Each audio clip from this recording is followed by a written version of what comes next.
What is a primary? What is a midterm? And why should you care? On November 3rd of 2026, there's going to be elections in New York State. Those elections will decide who is going to be your town's local representative in Albany in the state government, but also who is going to be your town's local representative in DC, in Congress, in the federal government. That election is called the midterms, and we just call it that because it's in the middle of the presidential term.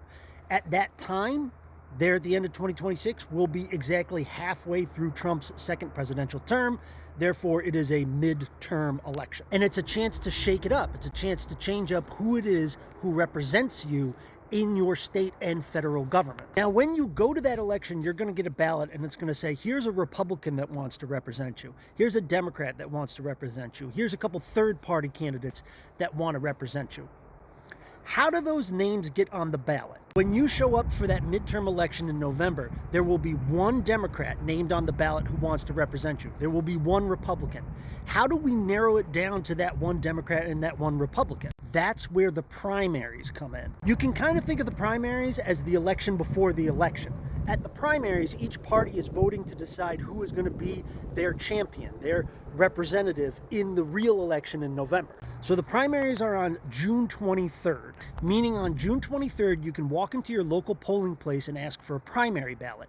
You're going to show your voter registration card. On that card, it says what party you're registered to. And let's say, for example, it says that you're registered as a Democrat. They're going to give you a ballot where every single name is a Democrat.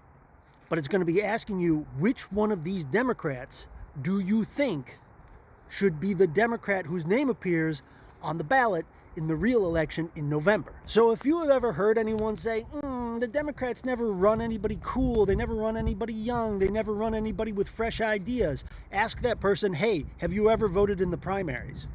And if the person says no, kick him in the fucking knee, because it's literally that person's fault that the Democrats keep running the same bunch of geriatric old ancient mummies. Because the old guys, the old guard, the establishment, they get their buddies to show up to the primaries and check the little box next to their name.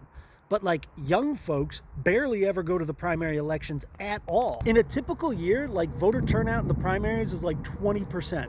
Sometimes less, right? Barely anybody ever participates in those. And if you think about it, in a lot of ways, the primary is the actual real election. Let's say you live in a district where the majority of registered voters are Democrats.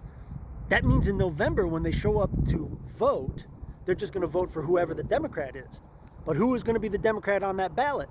Well, that decision was already made back in the primaries. So if you live in a very blue town, or a very red town for that matter, the election is just kind of the rubber stamp.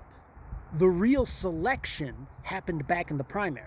Now, in order to vote in the primaries, you must be registered to a party, right? You have to be a member of the Republican Party to vote in the Republican primary. You have to be a member of the Democrat Party to vote in the Democratic primary. If you are not a member of any party, you don't get to participate in the primaries. So we're only 3 months out. If you want to change your voter registration and join a party so you can participate in the primaries, do it now.